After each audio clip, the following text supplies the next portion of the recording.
They say loyalty ends at the grave, but what if it doesn't? What if a dog's love is so powerful, so unshakable, that even death can't break it? Today you're about to witness the heartbreaking and unbelievable story of a German shepherd who refused to leave his soldier's side, not for one day, not for two, but for weeks. This isn't just a story, it's proof that true loyalty never dies. Before we dive in, tell me in the comments, what time is it right now where you're watching and what country are you in? I love seeing how far our animal hero family reaches across the world. And hey, if you believe animals can teach us more about loyalty than humans ever could, then make sure you hit that subscribe button right now and join our community. Because every week we bring you real-life stories that will break your heart and heal it at the same time. The cemetery was quiet that morning, the kind of silence that doesn't just fill the air but presses down on you like a heavy weight. The wind barely moved, the trees stood still, and even the birds that usually perched along the iron gates seemed to have lost their voices. It was the sort of silence that belonged only to places where grief hung in the air like fog. Rows upon rows of headstones stretched endlessly in front of anyone who entered. Names etched in stone, dates carved like final punctuation marks, each marker a reminder of stories that had ended too soon. Some graves were fresh, their earth still uneven and dark. Others had aged with time, softened by moss and weather. Each one had flowers, flags, or small tokens of love laid carefully by families who refused to forget. And then, there was him. At the far end of the cemetery, by a grave so new the dirt still looked raw, sat a lone German shepherd. His fur was dark and matted from the rain that had poured the night before, his paws muddy, his chest damp from lying in the wet ground. His eyes, a deep amber, were locked on the cold stone marker in front of him. He didn't bark. He didn't whine. He didn't even lift his head when strangers walked past. He simply sat, waiting for footsteps that would never come, waiting for a voice he would never hear again. The groundskeeper was the first to notice him. "Strangest thing," he muttered, standing at a distance with his rake in hand. "That dog's been here since the funeral yesterday. Hasn't touched a drop of water. Hasn't taken a bite of food." The man shook his head, wiping sweat from his brow even though the morning was cool. He had seen pets follow their owners to graves before. He had even seen dogs refuse to leave after burials, but never like this. This shepherd hadn't moved for hours, not even to find shade or shelter. It was as if the grave itself had chained him in place. Because this wasn't just any grave. It was the resting place of Sergeant Daniel Hayes, a decorated soldier, a husband, and most importantly, the shepherd's partner and best friend. People who passed by noticed too. A woman walking with her young son stopped to point. "Look, sweetie," she whispered, her voice soft with awe.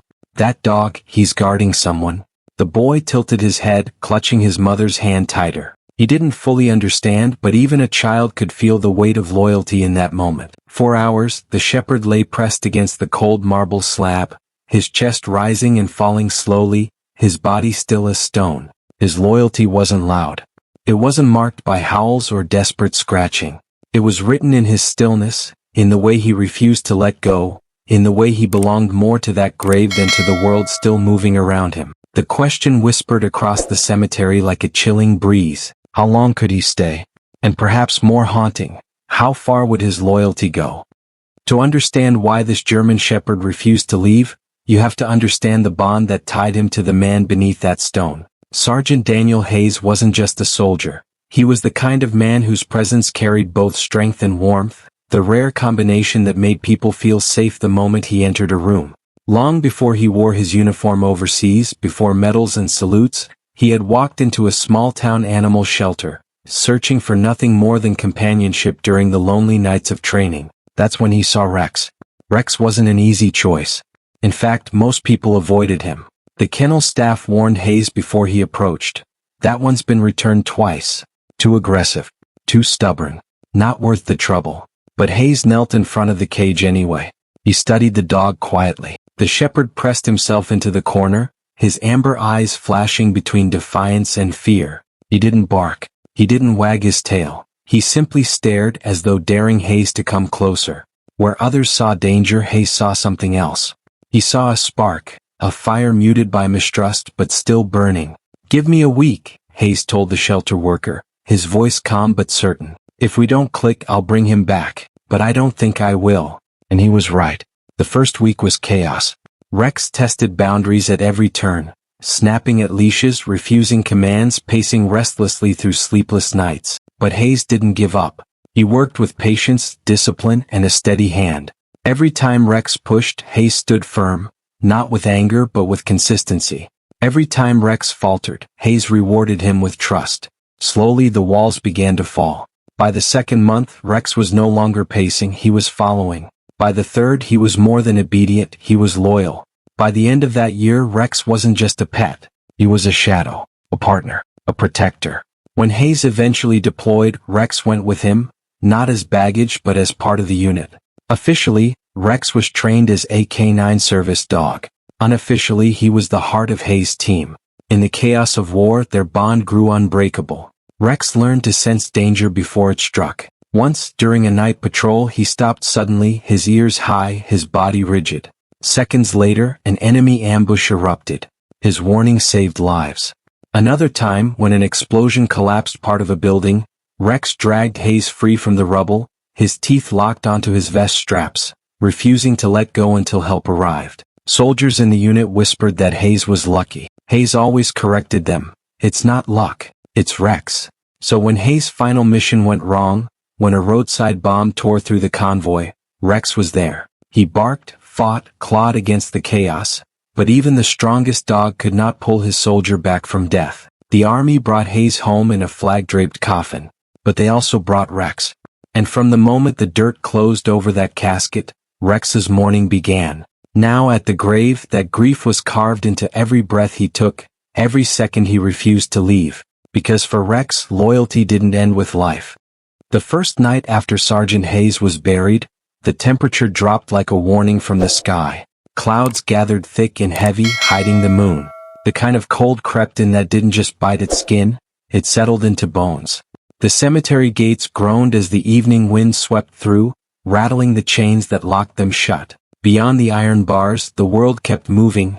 Cars passed in the distance, lights flickered from nearby houses, but inside time seemed to stand still. And there, among the endless rows of white stone, lay Rex. He had not moved since the last mourners left that afternoon. His body was curled tightly against Hayes' headstone, as though trying to shield it from the cold. His paws twitched now and then, his ears flicking at every distant sound, the crack of a branch, the rustle of leaves, but he never strayed from his post. Volunteers had tried earlier. They brought bowls of food, coaxing calls, gentle hands reaching out. One even laid a blanket beside him, hoping he might take comfort in its warmth. But Rex wasn't fooled. To leave the grave, even for a moment, felt like betrayal. He wasn't leaving. Not tonight. Not ever.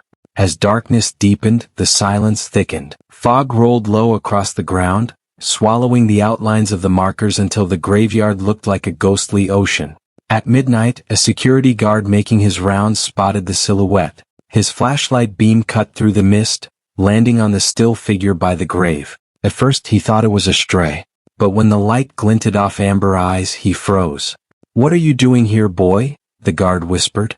The dog lifted his head, slow and deliberate. His eyes shimmered in the pale light, reflecting something more than instinct. They reflected grief. He didn't growl. He didn't bark. He simply lowered his head again and pressed his nose to the stone, as if anchoring himself to the only piece of haze he had left. The guard lingered, torn between duty and compassion. Finally he sighed. "All right then. Stay." He switched off his flashlight and walked away, leaving Rex alone with his vigil. By morning, the story had begun to spread.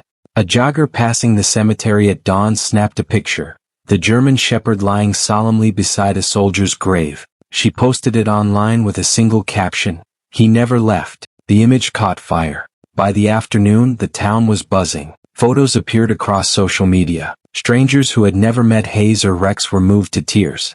Comments poured in by the thousands. "Heartbreaking. Dogs don't forget. Someone needs to take him home." But that was the thing, Rex was already home. His home wasn't a backyard filled with toys or a warm living room, or even the barracks where he used to sleep at Hayes' feet. His home was Hayes.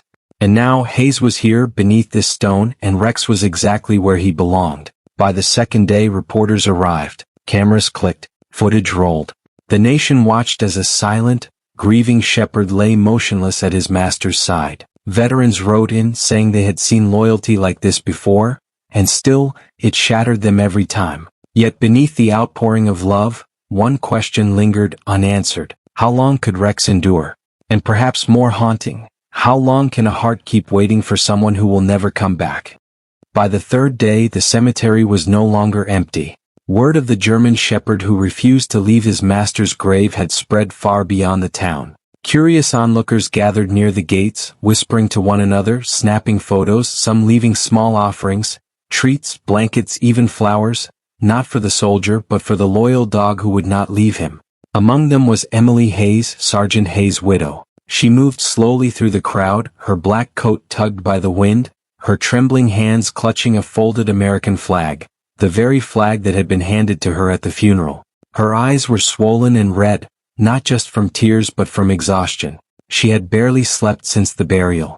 When she reached the grave, she stopped short. There he was, Rex, pressed against the headstone as though guarding it. His ears twitched, his body stiff, his gaze locked forward. He looked so determined yet so fragile. Rex, Emily whispered, her voice breaking on his name.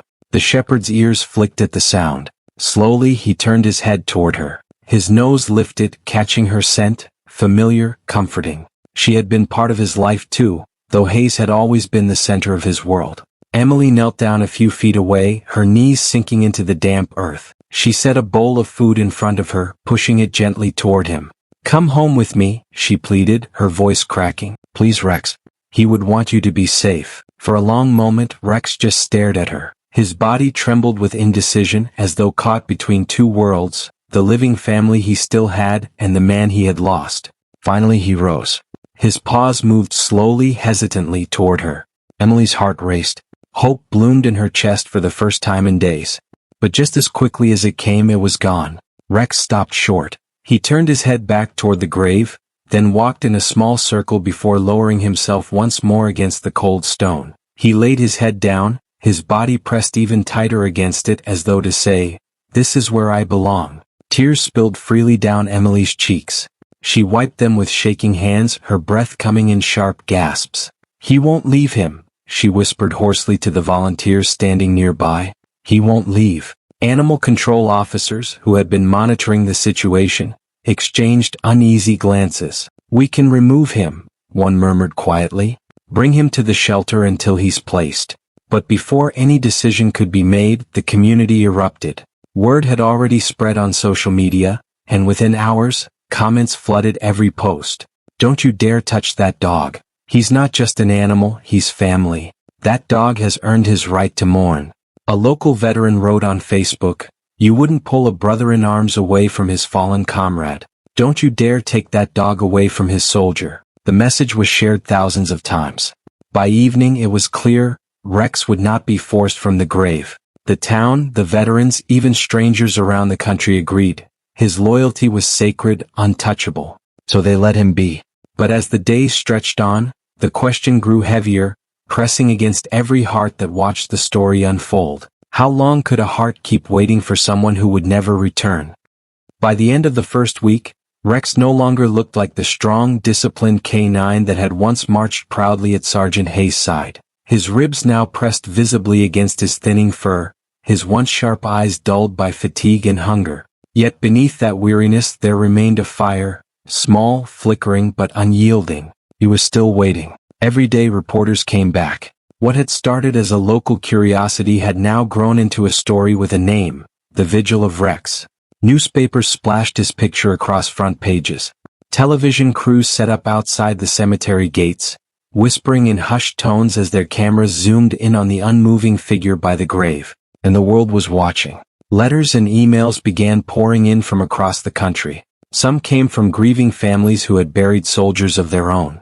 Others from strangers who simply saw themselves in the story, a story of loyalty so pure it seemed almost otherworldly. Donations came in for Rex's care. One child mailed a small box filled with dog treats and a note written in shaky handwriting, "For Rex.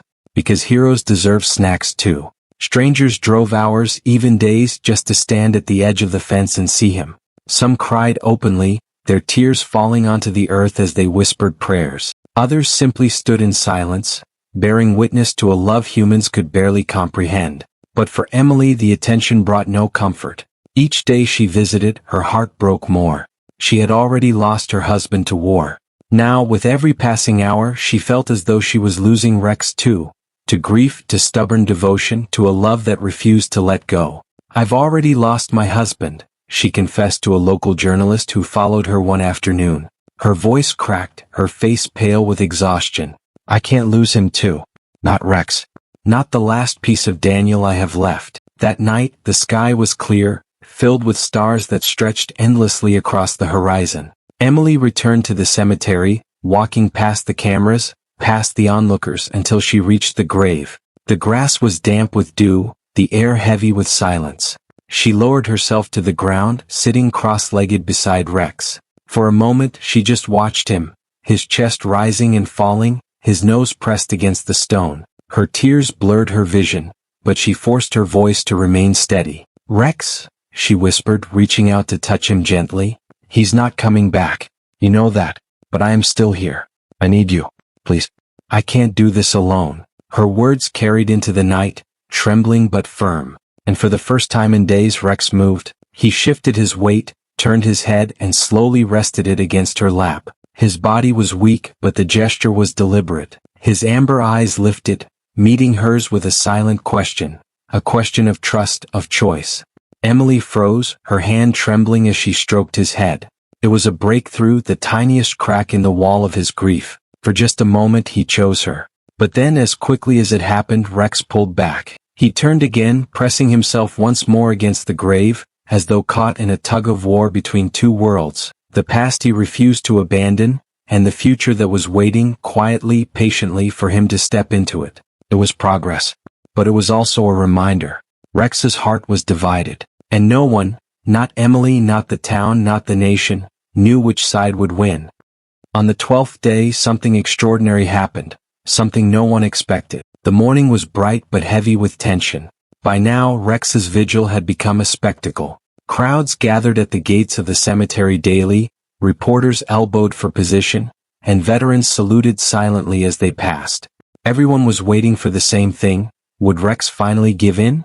Would he survive another day clinging to grief? But on this day the answer didn't come from Rex. It came from someone far smaller. Emily arrived, her black coat fluttering in the breeze, but this time she wasn't alone.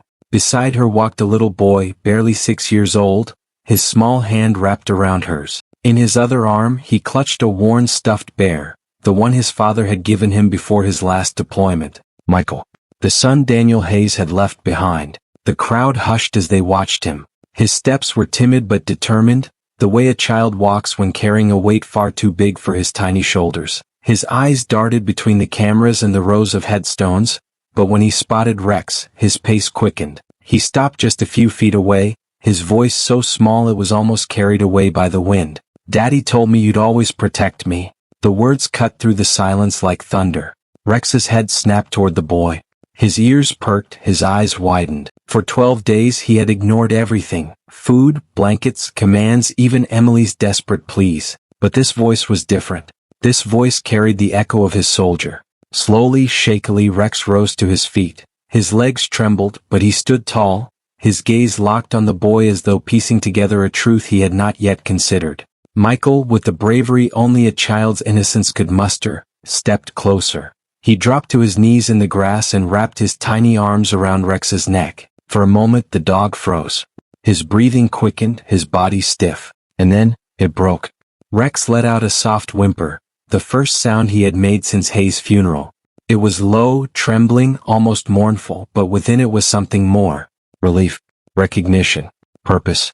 He leaned into the boy's embrace, lowering his head until it rested against Michael's shoulder. The crowd that had gathered gasped. Some covered their mouths, others wiped away tears. A veteran standing at the fence saluted quietly, his lips quivering with emotion.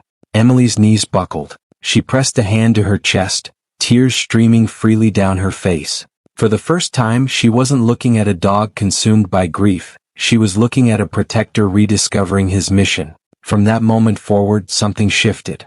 Rex no longer clung to the grave as though it were the last thread tying him to his soldier. He still visited every day, sitting solemnly by the headstone when Emily and Michael came to pay their respects. But when they left, Rex left too. He walked beside the boy, his body once again alert, his stride purposeful. The grief was still there, etched into his eyes, but it was no longer paralyzing. It had transformed into duty, and the world noticed. Headlines appeared across newspapers and television screens. German Shepherd finds new duty, protecting fallen soldier's family. What had begun as a vigil of loss had become a story of rebirth. Rex was no longer waiting for someone who would never return. He had found someone new to protect. Daniel's legacy, carried in the small, brave heart of his son. Months passed, and the sharpness of grief slowly softened into something different, something that no longer crushed the chest with every breath, but lingered like a shadow, always present, always heavy. Life, fragile as it was, began to reshape itself around loss. Emily learned how to smile again, though it was a softer smile, the kind that carried sorrow just beneath the surface. She learned how to get through the quiet evenings without waiting for footsteps that would never return. And she learned that love, though altered, was still alive in her home, carried on 4 paws and beating inside a loyal heart. Michael grew too. The boy who had once hidden behind his mother's legs at the funeral began to walk taller, braver, steadier. He still clutched his stuffed bear at night, but during the day his confidence shone, because by his side always was Rex. And Rex?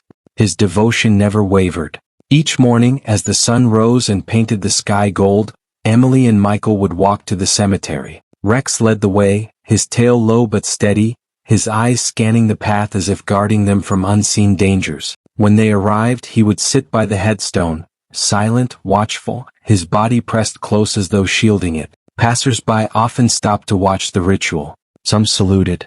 Others bowed their heads. A few whispered, "There he is again, the dog who never forgets." For Rex it wasn't ritual. It was duty. But there was something new now. When Emily called his name, Rex no longer stayed behind. He rose, shook the dew from his fur, and walked home beside them. He seemed to understand at last. His soldier may be gone, but his mission was not finished. His loyalty had simply shifted, from the man he had lost to the family left behind. One evening, long after the sun had set, Emily stood quietly at Michael's doorway. Inside, the boy slept soundly, his chest rising and falling in peaceful rhythm. At the foot of the bed, Rex lay curled like a sentinel, his head resting between his paws, his ears flicking at every small sound. Emily pressed a hand to her mouth, overwhelmed. She whispered into the stillness, her words trembling but full of gratitude, "Daniel, he's still protecting us. Just like you promised." And in that moment, it was easy to believe that somewhere, beyond the veil of this world, Sergeant Hayes heard her. That he knew his partner hadn't abandoned his post. That even in death his family was safe. Maybe Rex understood too. Maybe that was why his eyes softened whenever Michael climbed onto his back, laughing, or why he pressed his head into Emily's lap on the nights she cried quietly into her hands. Loyalty wasn't something Rex had to think about. It was simply who he was. Because loyalty doesn't end with death. It carries on in the quiet mornings, in the watchful nights, in the bonds forged between hearts that refuse to let go. It carries on in the children who grow stronger because a protector walks beside them, and in the widows who find comfort knowing they are never truly alone. It carries on in the silence of a cemetery, where one grave is never empty, because a shepherd keeps watch, faithful, eternal. And so Rex remained, not just a dog, not just a soldier's partner, but a reminder that some promises never break and some loyalties never die. Rex showed us something unforgettable tonight, that loyalty doesn't end at the grave, it carries on in the hearts that are left behind. If this story touched you, let me ask you this. Do you believe animals can love more deeply than humans? Tell me your thoughts in the comments below because I read every single one. And if you felt that lump in your throat, then don't let this be the last time you feel it. Hit that subscribe button right now and join our family of animal hero stories. Because every week, we uncover true tales of courage, loyalty, and love that the world needs to see. Share this video with someone who needs to be reminded that love never dies. And I'll see you in the next story.